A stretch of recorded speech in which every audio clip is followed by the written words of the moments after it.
मधु शिरगावकर लिखित कथा भेग सादर करती पूर्वा धारप. शांतेनं हळू पावलानं चाचपत जीर्ण लुगड्याची टाचेच्या भेगेला टोचणारी काठाची जर बाजूला करत आतला मऊ भाग टाचेवरच्या भेगेवर लपेटला. जरा बरं वाटलं तिला. हे अगदी रोजचंच होतं. अंथरुणावर पडल्यावरच ती भेग ठसठसवून आठवण करून द्यायची. मग शांतेला उठायचं अगदी जीवावर येईल. कोकमाच्या तेलाचं बोट लावायस हवं. आता उद्या लावेन, ती स्वतःला समजावे. दिवसभराची दगदग अंगावर येई आणि निद्रा त्या ठसठशीसह तिला कवेत घेई ते अगदी पहाटेपर्यंत. पहाटपासून पुन्हा रहाट गाडगं सुरूच. उठल्या उठल्या शांतेनं परड्यात जावं. 4-5 माड, तेवढ्याच पोफळी, एखाद दुसरा आंबा, फणस, 4-2 केळी मोरीच्या तोंडाशी, थोडा भाजीपाला एका वाफ्यात. तिनं हौसेनं लावलेली तर काही आपल्याच मनानं उगवून फुलणारी फुलझाडं, सुरंगी, बकुळ, हे तर मोठे वृक्षही बहरून फुलणारे. त्या सगळ्यांनाच विहिरीतून उपसून पाणी पाजल्यावर तिचा पहिला चहा होणार. आता हेच तर तिचे सखे सोबतील. आणि केशव. शांतेच्या हाताला डावं उजवं करणं कधी जमलंच नाही. झाडांमध्येही नाही आणि माणसांमध्येही नाही.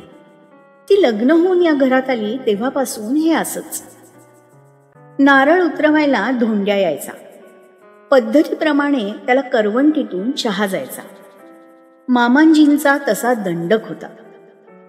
पण शांतेनं तो चहा अगदी सुंठ घालून निरशा दुधाचाच करावा. 1 मूठ साखर घालून केलेला चहाचा घोट घशात उतरला की धोंड्याच्या अगदी पोटातून सुखाचा हुंकार येईल.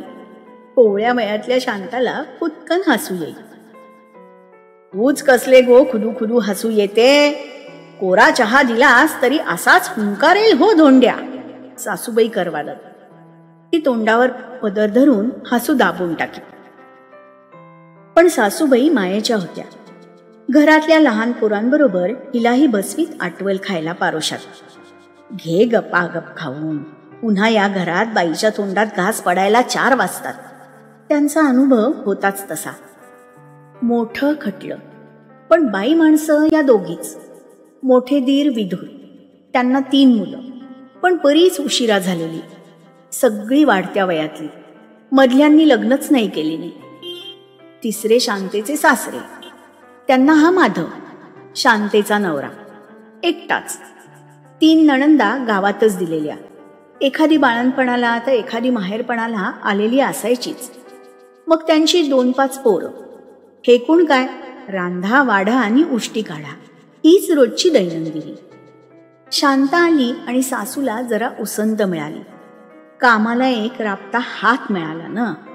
शांतेनं कधीच कामात चुकारपणा केला नाही आणि सासूनी मायेत. पण नियतीच्या मनात वेगळंच असावं. ही आली आणि एक एक करत सगळे गेले. आधी सासरे, मग मोठे काका, मधल्या काकांनी हाय खाल्ली आणि काशी यात्रेस निघून गेले. आता उरल्या या 2 बायका, मोठ्या दिरांची मुलं आणि शांतेचा नवरा माधव. सर्व भावंडात मोठा पण वयाने तसा लहानच. कायदा माहीत नव्हता. शेती हडपली आत्तेच्या नवऱ्यानं. धनधान्य भरपूर होतं तोवर बहिणी मायेच्या होत्या. भाऊ गेले आणि संपत्तीही गेली. मग सगळ्यांनीच पाठ फिरवली. वरती सुनेचा पायगुण नाही हो चांगला, असा ठपका शांतेवर बसला तो निराळाच. कमकुवत मनाच्या माणसाला सर्व बाजूंनी कोंडल्यासारखं झालं की तो मिळेल तिथे आसरा शोधतो.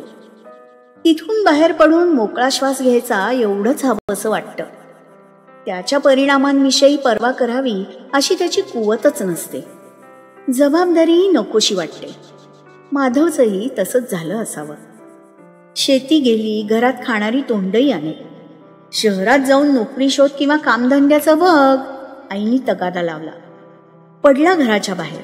नोकरीही मिळाली. काही महिने मनी ऑर्डर येईल. ती पुरत नसेल. मग सासूबाईंचा एक दागिना गहाण टाकत कसा बसा संसार होत राहील. तेही संपले तेव्हा शांतेचे दागिनेही गहाण पडले. मग 1 महिना मनी ऑर्डर आलीच नाही. सासूबाईंनी शांतेकरवी कार्ड लिहून टाकलं. त्यालाही उत्तर आलं नाही. भलभलत्या शंकांनी सासूबाईंचं मन धास्तावलं. माधवचं काही बरं वाईट तर छे. त्यांनी त्या विचारासरशी गालफडांवर मारूनच घेतलं. पत्रांवर पत्र पाठवली, एकाचंही उत्तर आलं नाही. एक दिवस सान्यांचा किरण शहरातून आला. दुपारी साने काकू सासूबाईंना भेटायला आल्या. काहीतरी आठवल्यासारखं करून शांतेस म्हणाल्या, शांते जा गो जरा, सुनबाई चकल्या तळतीये, तीस मदत कर थोडीशी. इकडे सासूबाईंना त्यांनी माधवानं शहरी दुसरी बायको करून घर केल्याचं सांगितलं. ती म्हणे कोणी विधवा बाई, याच्याच हापिसात नोकरी करते म्हणे. सासूबाईंनी बसकणच मारली. साने काकू घाबरत्याच, धावत शांतीला बोलवायला गेल्या. शांता पळत येऊन बघते तर सासूबाईंना लकवा मारलेला. तिने तिच्या परीने होई तो सर्व उपचार केले. वैद्य बुवा सांगतील ते सर्व केलं. सासूबाई ना बोलू शकत होत्या ना हालचाल करू शकत होत्या. त्यांचं सगळंच अंथरुणावर. शांता मायेनं करी. सासूबाईंच्या डोळ्यातून सतत आसवं गळत. शांता समजावण्याचा प्रयत्न करी. लहान दिरांचंही प्रेमाने करी. जेवढे असेल तेवढ्यात सर्वांची पोटं भरण्याचा प्रयत्न करी. झाडावरचा पिकला फणस, केळी, पपया, मोसमात आंबे, जमेल तसं वाढे पोरांना. सोबतीला उकड्या तांदळाचा भात आणि कुळथाचं पिठलं, कधी मधी फणसाच्या आठळ्यांची भाजी. परड्यातले नारळ, फणस, कोकम, सुपाऱ्या अंगणात मांडून आता विकू लागली. भाज्या विकू लागली. सुरंगी बकुळीचे गजरेही मांडून ठेवी. नारळाच्या वाळलेल्या झावळ्यांचे हीर काढून खराटी बनवून ठेवू लागली. दुपारी 4 घरी पोळ्यांना जाऊ लागली. पोट भरण्या इतपत सोय होईल. शाळेत जाऊन पोरांची फी माफ करवून घेतली तिने. मोठ्या काकांचा एक मुलगा मॅट्रिक झाला आणि शहरात दादाकडे जातो म्हणाला. शांतेस आशा वाटली. माधवसाठी थोडा खाऊ आणि सासूबाईंच्या अवस्थेविषयी एक चिठ्ठी देऊन त्याला तिनं शहरात पाठवलं. पण तो गेला तो परत आलाच नाही. ना काही निरोप आला. 6 महिन्यांनी आला आणि आपल्या 2 भावंडांना घेऊन गेला.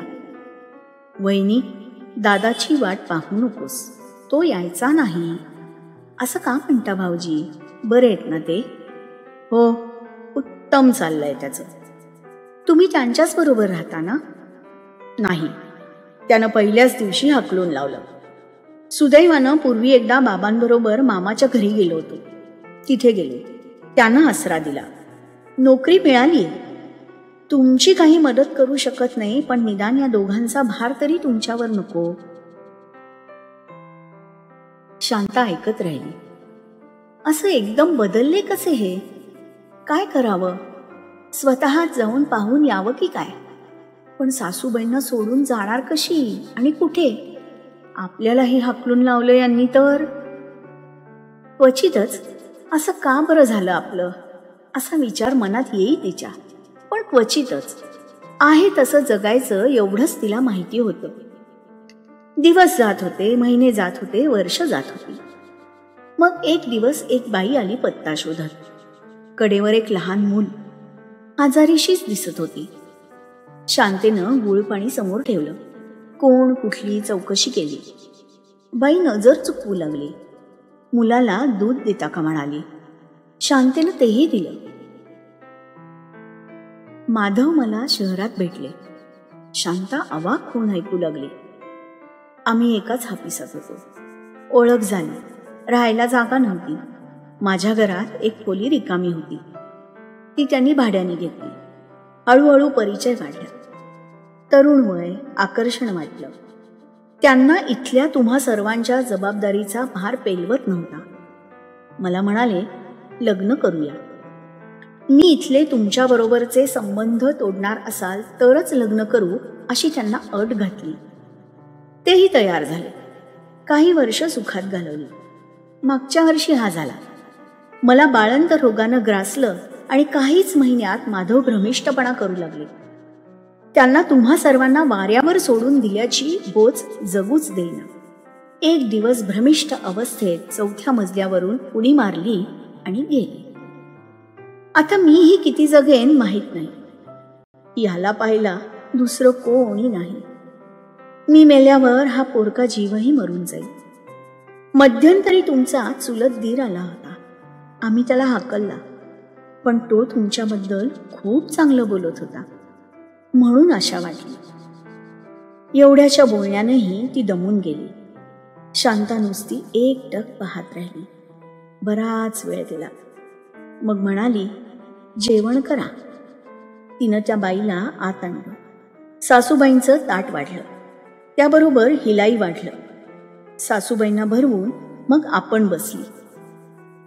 जेवण झाल्यावर तिनं त्या बाईकडून मुलाला घेतलं. सासूबाईंपुढे केला आणि म्हणाली, हा पहा तुमच्या माधवाचा मुलगा. नाव? तिने बाईकडे पाहिलं. केशव, ती बाई म्हणाली. सासूबाई निर्जीव नजरेनं पाहत राहिल्या. थोड्या वेळानं ती बाई ओल्या नजरेनं निघाली. जाण्यापूर्वी 10 वेळा तिनं केशवास कुशीत घेतलं. त्याचे मटामटा मुके घेतले. शांता नुसती दुरून पाहत होती. शेवटी ती बाई गेली. केशव रडू लागला. तसं तिनं त्यास उचललं. आता तो तिचा होता. ती त्याचं सगळं करणार होती. जुन्या विचारात आज शांता बराच वेळ झोपली असावी. डोळे उघडून पाहते तर केशव तिला हाक मारत होता. आई! शांता उठली. टाच ठसठसली. काय झालं आई? भेग पडलीये रे केशवा. कोकमाचं तेल भरायला हवंय, नाही तर वाढत जाईल. पण मी मेली रोज विसरते. झाला का तुझा अभ्यास? चहा हवाय का रे? नको नको, थांब.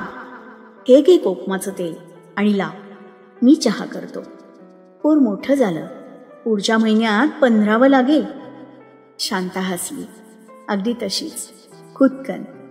आयुष्याने पडलेल्या भेगा बुजणार होत्या अशाच आता.